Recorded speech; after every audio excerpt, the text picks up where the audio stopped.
네, 우리 성경 말씀은 에베소서 4장 13절에서 16절 말씀까지 보도록 하겠습니다. 에베소서 4장 13절로 16절 말씀입니다.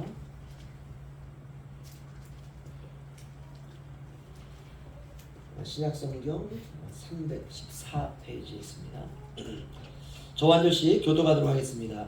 우리가 다 하나님의 아들을 믿는 것과 아는 일에 하나가 되어 온전한 사람을 이루어 그리스도의 장성한 분량이 충만한 데까지 이르리니, 이는 우리가 이제부터 어린아이가 되지 아니하여 사람의 속임수와 간사한 유혹에 빠져 온갖 교훈의 풍조에 밀려 유동하지 않게 하려 함이라. 오직 사랑 안에서 참된 것을 하여 범사에 그에게까지 자랄지라. 그는 머리니 곧 그리스도라.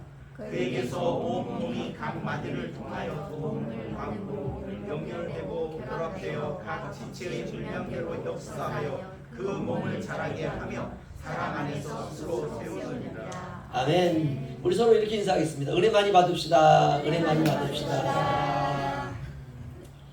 예, 오늘 생명은 자랄 때 아름답다 라는 제목으로 우리가 성장에 관한 말씀을 시리즈로 하고 있는데요. 8번째 시간 우리 갖도록 하겠습니다. 우리가 인생을 살아가면서 우리의 의식 가운데 좀 바꿔야 될 의식 하나가 뭐냐면, 따라서 한번 해보시죠. 고난도 신앙의 과정이다. 신앙의 과정이다. 이걸 꼭 여러분 기억하시기를 주의 이름으로 축원합니다. 고난은 영광으로 피어가는 과정이에요.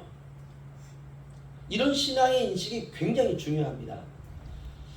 저는 기독교가 과거에는 그랬거든요. 초창기에 선교사님들을 통해서 한국의 기독교가 전래되었을 때 한국의 상황은요, 남자들은 술, 여자, 노름으로 그냥 가게는 다 무너져 가고 있을 때예요. 그냥 뭐 술을 먹어가지고 그냥 가정이 파탄이 나든지, 아니면 노름을 해가지고 파탄이 나든지, 아니면 여러 가지 많은 안 좋은 일들로 뭐 파탄이 나든지, 가정마다 남자들이요. 뭐 물론 도 옛날에는 그렇지 않겠습니까, 그렇죠?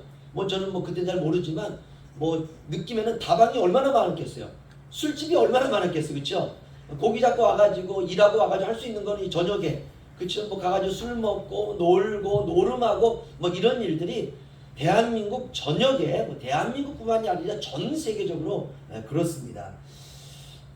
우리가 이제 이렇게 과거에는 그런 때에 기독교가 전래가 되어서 그 가정에 뭐 여성들이 가장 먼저 예수님을 믿는 분들도 있었고, 남자들이 예수님을 영접한 분들도 있었고, 그래서 예수님을 딱 믿게 되었을 때부터는 어떻게 합니까?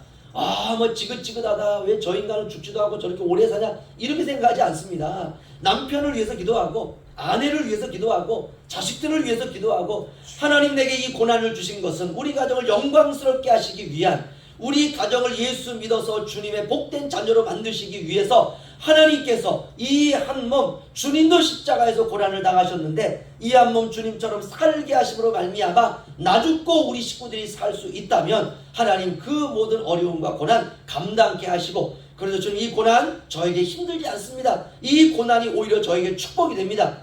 우리가 그렇게 기도했습니다. 과거에는요.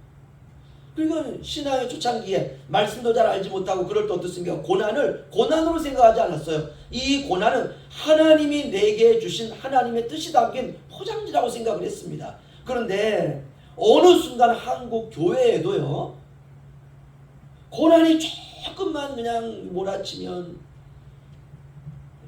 그냥 뭐 목사님들부터 시작을 해가지고 그냥 세상 절망할 것 같이, 세상 망하는 것처럼, 나 이제 끝났다, 난 이제 힘들다, 난 이제 죽을 것밖에 되지 않는다, 내가 왜 이런 고난을 당하는지, 내게 왜 이런 아픔이 왔는지, 왜 이렇게 변했습니까 도대체? 주님, 이 고난은 저에게 영광이 됩니다. 이건 절대로 부정적인 게 아닙니다. 이건 어두움이 아닙니다. 내가 예수 믿기 전에는 고난이 오면 힘들고 어려웠지만, 이것 때문에 인생이 포기하고 싶었지만, 주님, 내가 예수 그리스도 믿고 난 이후에는 고난을 대하는 자세를 하나님 바꿔주시니 감사합니다. 이제 시련은 시련이 아닙니다. 이건 기쁨입니다. 주님이 저에게 축복을 주시고 저를 영광스럽게 빚어가시기 위한 성장의 과정입니다. 주님 감사합니다. 이렇게 기도했던 성도들이요, 왜 고난에 대한 인식이 이렇게 부정적으로 바뀌었는지, 저는 이 심리학과 상담학이 교회에 들어오면서부터 그렇게 된 것 같아요. 과거에는 그냥 기도했어요. 어려움이 오면 집사님 기도합시다. 권사님 기도합시다. 우리 철야합시다. 우리 기도원 갑시다. 산에 올라갑시다. 뭐 권사님 못 올라가고 집사님 못 올라가더라도 내가 오늘 집사님 권사님의 기도 제목을 가지고 내가 산에 갑니다. 저를 위해 기도해 주세요. 기도밖에 없었어요. 기도밖에는요. 근데 어느 날 갑자기 한국 교회에 마음에 상처 입으셨죠. 아니 어떻게 이런 용어들이 들어왔는지 모르겠어요. 저는요. 심리학과 상담학이 교회에 끼친 좋은 영향력도 있지만 안 좋은 영향이 더 많습니다. 아픔과 시련과 고난과 환난이 상처로 둔갑해 버렸어요. 현재의 고난은 장차 나타날 영광과 좋게 비교할 수가 없도다. 할렐루야. 우리 과거에는 그랬습니다. 현재의 작은 고난, 이 고난 장차 나타날 영광과 비교하면 이건 아무것도 아니야. 이건 하나님이 나를 주님의 거룩한 형상으로 그리스도의 장성한 분량으로 나를 빚어가시기 위한 하나님의 특단의 조치이고 선물이고, 이건 그냥 양념에 불과해. 하나님 감사합니다. 주님 이건 저희가 아무것도 아닙니다. 주님 십자가 지시고 십자가에 달려 죽으셨는데 이거 죽을 일도 아니고 주님 넉넉히 감당할 수 있습니다. 주님 걱정하지 마세요. 제가 이걸 가지고 시험에 들 일 전혀 없습니다. 이렇게 기도했는데 어느 날 갑자기 교회 안에 상처받았다. 너무 힘들다. 목사님도 상담할 게 있는데요. 뭐죠? 제가 이런 상처가 있습니다. 그렇죠. 이제는요, 목사들도 성도들도 이 상처라는 용어가 아주 교회의 일반적인 용어가 됐어요. 신앙의 용어가 됐어요. 아닙니다. 우리가 예수님도 이 땅에 오셔서 우리 인간의 육신을 입고 이 땅을 사셨는데 우리가 똑같이 사셨어요. 그런데 주님이 제자들을 향해서 너희는 나를 따르라, 나를 본받으라 하셔서 그 주님의 입에서 이렇게 말한 거 혹시 들어보셨어요? 얘들아, 나 상처받았어. 왜요? 그래서 지나가던 사람들이 나는 복음을 전하러 왔는데 그냥 나한테 욕을 하지 뭐야. 나 상처받았어. 이런 소리 들어본 적 있습니까? 내가 아버지의 일을 땅에 와서 내가 33년 동안 했는데 아버지가 나한테 집 한 채 주시지 않았어. 주님이 이런 말씀하시잖아요. 여우도 굴이 있고 공중에 참새도 집이 있을 때 인자는 머리 둘 곳이 없도다. 나 상처받았어. 하나님 믿으면 뭐하냐, 예수 믿으면 뭐하냐, 집 한 채 없는데. 예수님이 그런 소리 하시는 거 들어본 적 있나요? 없습니다. 내 인생 상처로 가득하나, 내가 교회 생활하면서 내 마음에 남는 건 상처밖에 없다. 이런 소리가 아니 어떻게 회자될 수가 있느냐고요. 교회 안에서. 예수님도 얼마나 많은 고통과 시련과 아픔과 핍박을 받았습니까? 그럼에도 예수님이 나 상처받았다 얘들아, 이런 소리 하신 적이 한 번도 없습니다. 여러분, 상처는 영광의 우음이 돋는 바로 그 음과 같습니다. 우리가 봄이 되면은 그 음이 트지 않습니까? 그렇죠? 그게 상처와 같은 것이 우리의 인생에 이제 꽃이 피고 열매가 맺기 위한 그 시작인 것입니다. 여러분, 우리의 인생에 여러 가지 많은 시련과 아픔이 오면 여러분 기뻐하시기를 주님의 이름으로 축원합니다. 왜냐? 우리 몸을 자라게 하시는 거예요.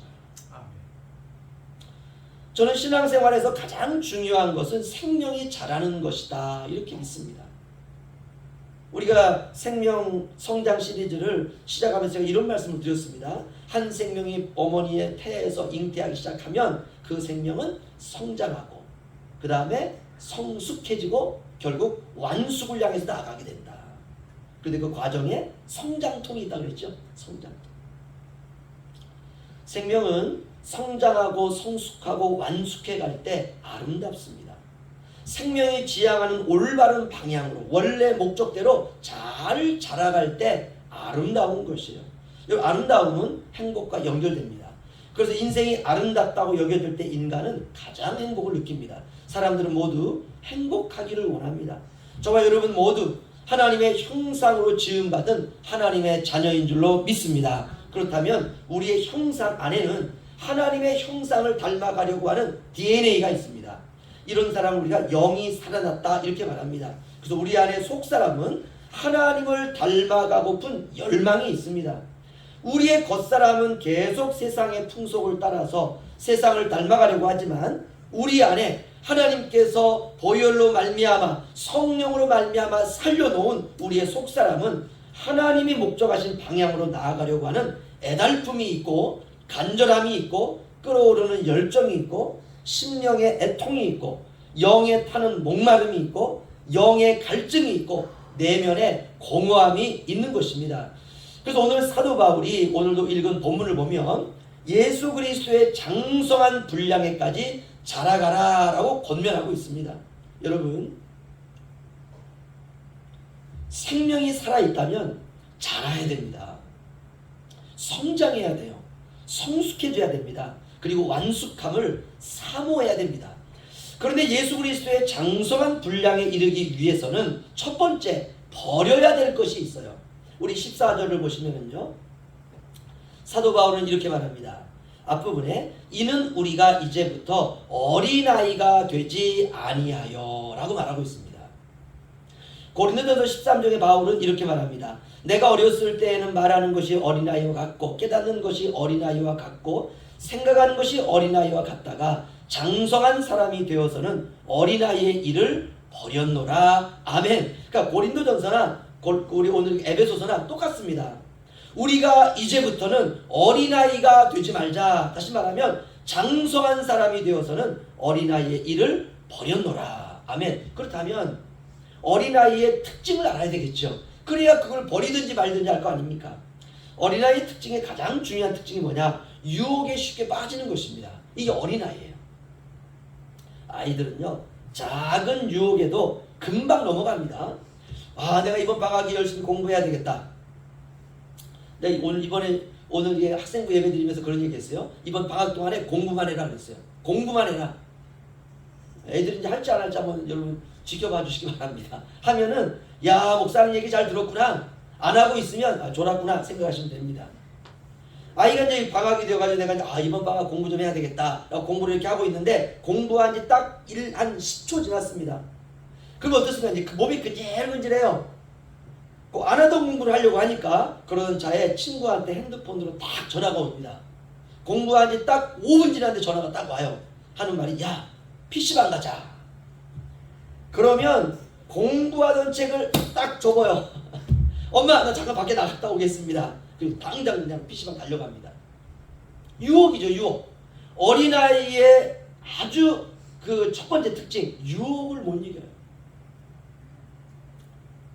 우리가 아이들이 순수한 거 못 받아야 돼요. 근데 어린아이의 일을 버리라.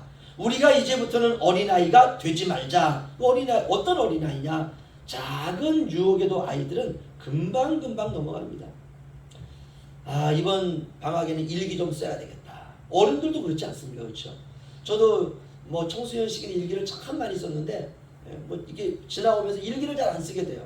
근데 목사가 된 다음에, 내 일기 좀 써야지. 쓰다가 보면 어느 날 일주일 동안 안 쓰고 있어요. 이 어린아이 일 있죠. 일기를 쓰고 있다가 친구에게 전화가 딱 옵니다. 야, 놀자. 그러면 쓰던 일기를 딱 접어요. 에이, 저녁에 내가 쓰면 되지 뭐. 아이들은 금방금방 유혹에 넘어갑니다.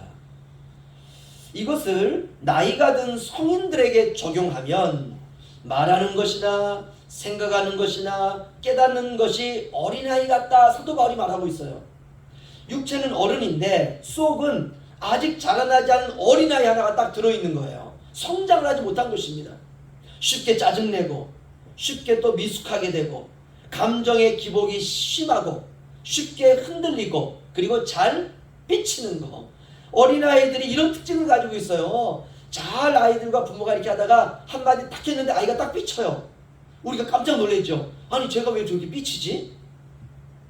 심지가 깊지 않기 때문에 쉽게 좌절하고 쉽게 낙심하고 쉽게 절망하고 또 쉽게 또 아이들이 기쁨으로 또 회복하는 것도 있어요. 이런 건 우리가 본받아야 됩니다.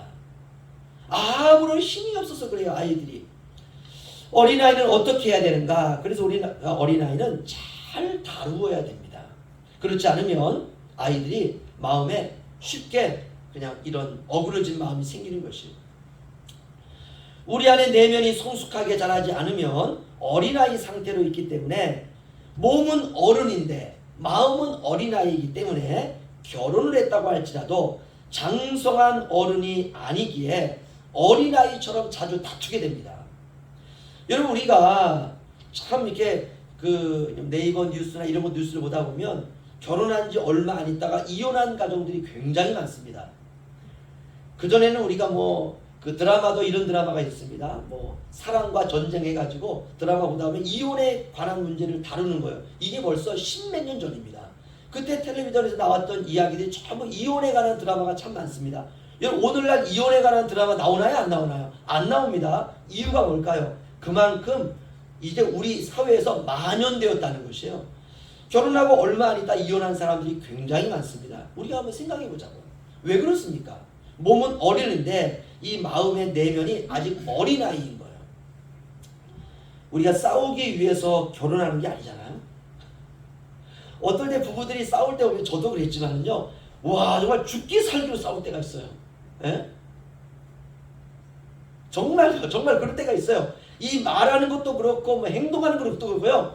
우리가 만약 우리가 싸우는 걸 한 1년 후에 비디오로 본다면 와 아니 내가 저렇게 싸웠나? 할 정도의 모습이 있습니다. 우리가 싸우기 위해서 결혼하는 게 아닙니다.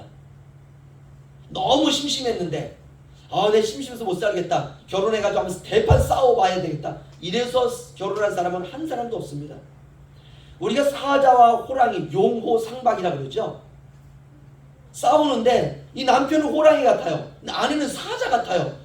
이 싸우는 게 비등비등한 거예요. 우리가 이렇게 물어뜯기 위해서 결혼하는 것이 아닙니다. 우리가 원수처럼 싸우기 위해서 두 사람이 만나는 게 아니죠. 우리가 결혼하는 이유, 두 사람이 만나서 서로 간에 무언가 이렇게 싹 틔우는 이유는 뭐냐? 사랑하기 위해서 만나는 것입니다. 그래서 서로 이해해야 돼요. 우리가 예수님께서 제자들에게 우리 하나님의 백성들에게 남겨준 마지막 이야기가 뭡니까? 원수를 사랑하라는 것입니다. 기독교는 사랑입니다. 그러면 우리가 사랑하기 위해서 우리가 교회 공동체들 이렇게 만나는데 사랑하기 위해서 우리 어떻게 해야 되느냐? 서로 이해해야 돼요. 결혼 생활도 마찬가지입니다. 서로 사랑해야 돼요. 서로 용납해야 돼요. 서로 살아가기 위해서 만나는 거예요. 물론 우리가 성격이 다르고 살아온 배경이 다르고 환경이 다른 사람과 만나서 사는 게 쉽지가 않습니다. 우리가 이제 저도 혈액형에 대해서 관심이 별로 없었어요. 결혼을 하고 나서 내가 한참 있다 집사람한테 혈액형 물어봤어요. 당신 혈액형이 뭐야? 안 맞는 게 있다는 거죠, 저하고. 그랬더니 저하고 극과 극이더라고, 혈액형이요. 저 알고 보니까 다 달라요. 혈액형도 다르고 성격도 다르고 어떤 문제가 발생되었을 때 어떤 사건이 일어났을 때 그거를 헤쳐나가는 이 방법이요, 삶의 스타일이 남자와 여자가 다릅니다. 그래서 싸우지 않고 살 수는 없습니다. 그런데 싸움에는 두 가지 싸움이 있어요. 그래서 이 두 가지 싸움 중에 여러분이 선택하셔야 돼요. 첫 번째, 성숙한 싸움이 있습니다. 여러분 성숙한 싸움을 싸우시기를 주님의 이름으로 축원합니다. 싸워도 성숙하게 싸워야 돼요. 두 번째는 미성숙한 싸움이 있어요. 성숙한 싸움은요, 싸우는 주제가 달라요. 싸우는 주제가. 미숙한 싸움의 원인은요, 전부가 다 이기심입니다. 자기 자신의 이익만을 위해 싸우는 것이에요. 내가 기분 나쁜 거예요. 내가 마음에 안 든 거예요. 내가 화딱지가 난 거예요. 내 성질을 건드린 거예요. 이게 미성숙한 싸움이에요. 우리는 이런 시간들을 통해서 성숙함으로 가는 것입니다. 사실 모든 변화와 성숙의 핵심에는 사랑이 있습니다. 사랑이 있어요.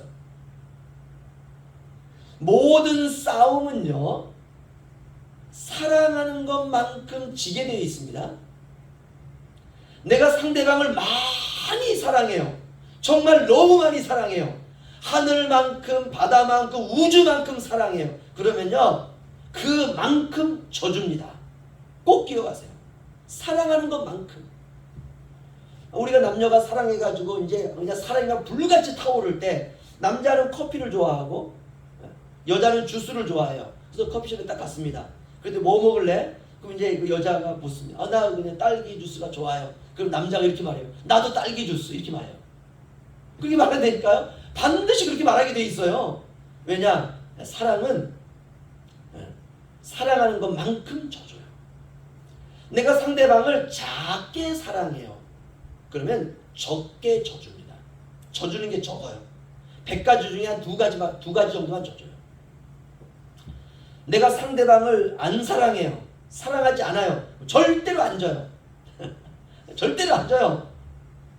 여러분 부부간에 싸울 때요. 진짜 피 터지게 싸우는 경우가 있어요. 안 져요. A도 B도 절대로 안 져요. 그 순간 그들의 감정을 들여다보면은 이런 마음을 갖습니다. 아, 이혼해야 되겠다. 이 생각을 가져요. 안 진다. 사랑하지 않는다는 것입니다. 죽어도 안 집니다. 그래서 죽어도 안 질 때 결국 도장 딱 찍는 거 아닙니까? 오늘 꼭 기억하십시오. 사랑하는 것만큼 진다. 사랑하면 져줍니다. 우리가 이 져준다라고 하는 이유가 우리가 고급스럽게 말하면 이렇게 말할 수 있어요. 상대방에게 기회를 주는 거예요. 내가 기회를 쟁취하는 게 아니라 상대방에게 기회를 주는 것입니다. 사랑하면 이기려고 하지 않습니다. 그래서 성숙함은 사랑의 사람이 되어가는 과정입니다. 깨달음은 순간에 이루어진다라고 하는 책에 나오는 대목을 제가 한번 읽어드리겠습니다. 어느 초등학생이 병원에서 검사를 받았다.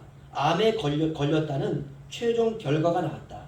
아이에게는 더욱 상세한 검사와 치료가 계속해서 따랐고 그 중에 말만 들어도 얼굴빛이 변하는 화학치료요법도 당연히 포함되어 있었다. 항암요법이죠. 화학주사를 사용해 치료를 마치자 암세포가 퍼지는 것을 멈추었다. 그러나 화학치료의 강한 부작용으로 아이의 머리카락은 한 움큼씩 빠지기 시작해서 이제는 한 올도 남지 않았다. 태어나는 날이 하루하루 다가오자 아이의 마음에는 밖으로 들여다보지 못할 한 가지가 걱정이 되었다. 그것은 자신이 학교에 갈 때 가발을 써야 할지 말지의 문제였다. 첫째로는 머리카락이 한 올도 남지 않은 자신의 머리에 대한 부끄러움이 있었고, 두 번째로는 가발을 썼을 때 자신의 새로운 머리 스타일로 인해서 같은 반 친구들이 놀랄까봐 걱정이 되었다. 드디어 몇 달 만에 학교에 다시 가는 날 엄마는 휠체어에 아이를 태우고 교실까지 갔다. 문을 열고 들어서는 순간 아이와 엄마는 동시에 입이 벌어지는 기쁨과 놀라움에 아무 말도 할 수 없었다.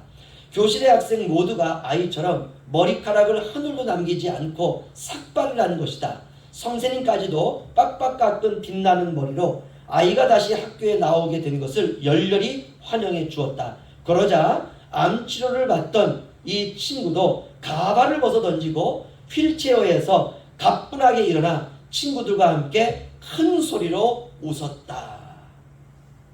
이게 사랑입니다. 그 항암 치료를 받고 학교에 왔던 이 아이는 평생을 잊지 못할 거예요. 이게 성숙함이에요. 그러니까 사랑과 성숙함이 선생님과 반 아이들에게 딱 나타나는 것이라는 것이죠. 우리는 초등학교 학생들에게 성숙함을 보게 됩니다. 예수님의 사랑이 그러한 사랑입니다. 죄인된 우리를 사랑하시기 위해서 친히 죄인 되어서 십자가에 돌아가신 것이죠. 성숙한 사랑은 감출 수 없습니다.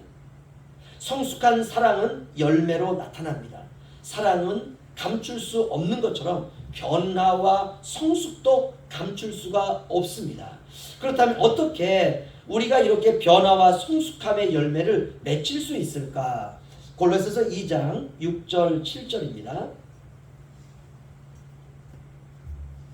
우리 다 함께 읽겠습니다. 시작. 그러므로 너희가 그리스도 예수를 주로 받았으니 그 안에서 행하되 그 안에 뿌리를 막으며 세움을 받아 교훈을 받은 대로 믿음에 굳게 서서 감사함을 넘치게 하라. 아멘. 예수님 안에서 행하고 예수님 안에서 뿌리를 내리고 예수님 안에서 세움을 받고 예수님 안에서 교훈을 받고 예수님 안에서 믿음을 굳게 서서 마지막에 하는 게 뭐냐? 감사라는 거예요. 여러분 항상 여러분의 모든 삶 속에서 감사가 넘치시기를 주님의 이름으로 축원합니다. 신앙의 성숙과 미성숙의 척도가 뭐냐? 감사합니다. 요한복음 15장을 보면 포도나무와 가지의 비유가 나오는데요. 주님이 제자들에게 이렇게 말합니다. 나는 포도나무여 너희는 가지라. 그가 내 안에 내가 그 안에 거하면 그 사람이 열매를 많이 맺나니 나를 떠나서는 너희가 아무것도 할 수 없습니다. 아멘. 하나님이 저와 여러분에게 찾으시는 것은 여러분 꼭 기억하십시오. 사람은 꽃을 찾습니다. 왜 결혼하죠? 아름다우니까 결혼하는 거예요.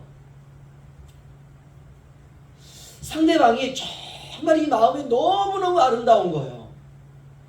그리고 이 마음이 너무 보화가 같은 거예요. 그런데 외모가 너무 떨어지는 거예요. 정말 어리 데리고 나가서 친구들에게 소개를 시킬 수 없을 정도로 외모가 떨어지는 거예요. 여러분 결혼하시겠습니까? 아, 제가 그래서 결혼했습니다 라고 말한다면 다 거짓말쟁이에요. 여러분 다 예쁘세요. 권사님들도 예쁘시고.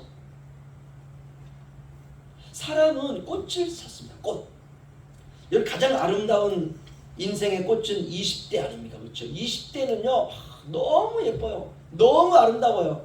그냥 머리 감고 그냥 마르지도 않고 머리를 뒤로 싹 그냥 물채 넘겨도 아름답더라고. 제가 아이들을 보면은요. 그러나 하나님이 우리에게 찾으시는 것은 화려한 꽃이 아닙니다. 열매를 찾으십니다. 꽃은 화려하고 아름답고 향기롭습니다. 그러나 하나님이 찾으시는 것은 꽃이 아니에요.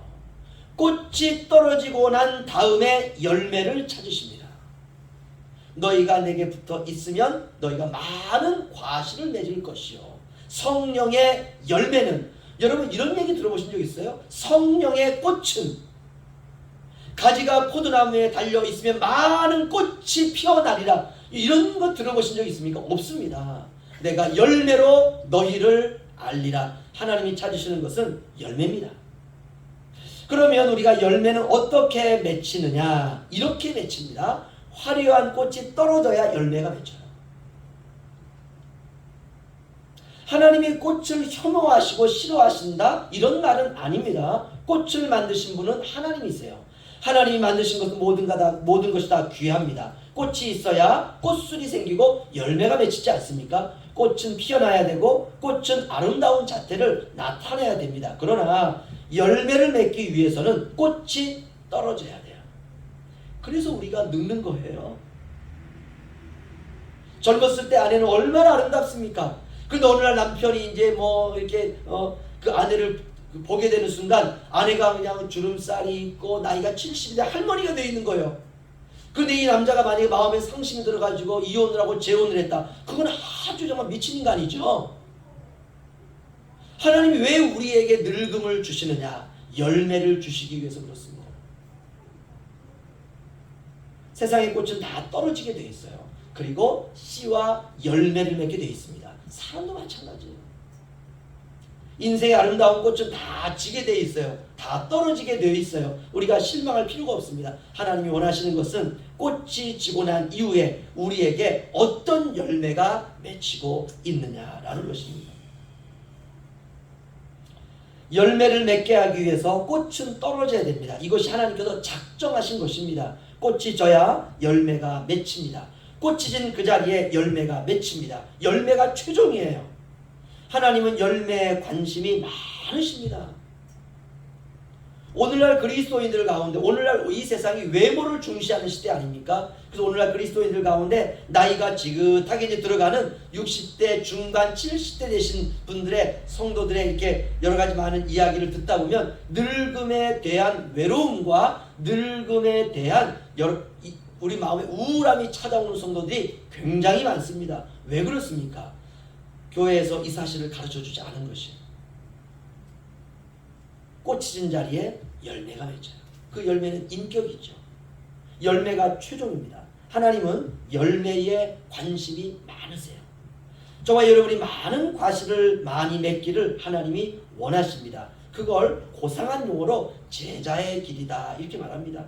하나님이 그렇게 정하셨습니다. 그렇다면 어떤 열매인가? 우리 성경 갈라디아서 5장으로 가겠습니다. 갈라디아서 5장 22절로 24절. 고린도전후서 갈라디아서 있죠. 신약성경 306면에 있습니다. 갈라디아서 5장 22절로 24절.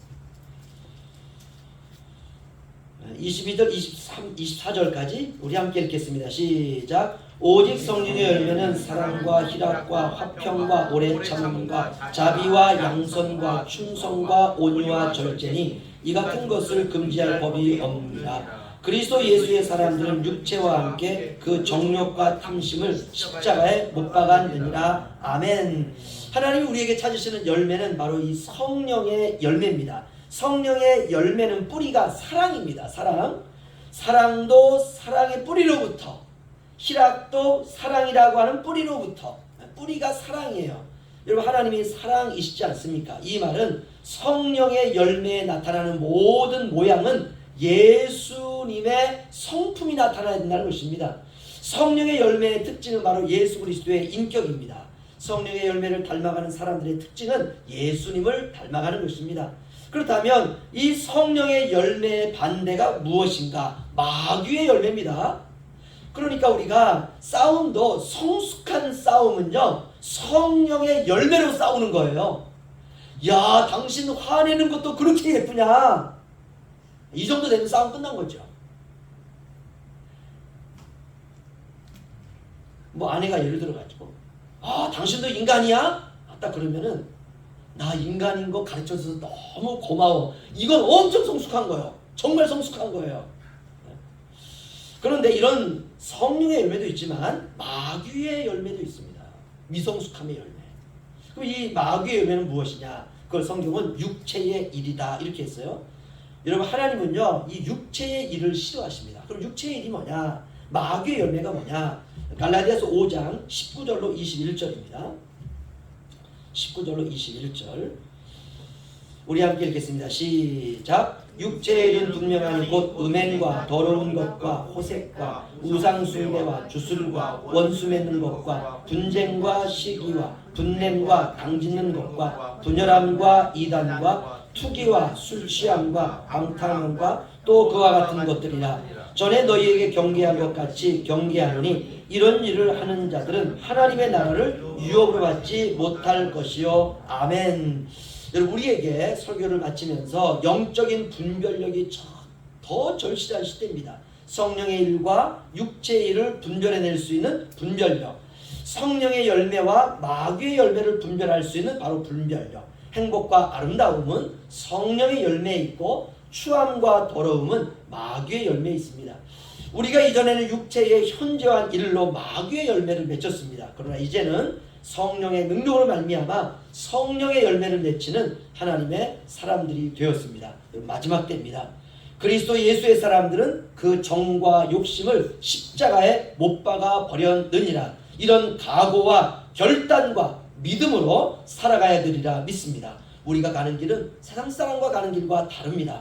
한 주간 동안 더욱 영적으로 깨끗하고 깨어나시고 바른 길을 오늘부터 살아가겠다고 여러분 결심하실 때 비로소 우리 안에 이런 놀라운 결실의 열매가 맺히게 되는 성장과 아름다움이 있기를 주의 이름으로 축원합니다. 기도하겠습니다.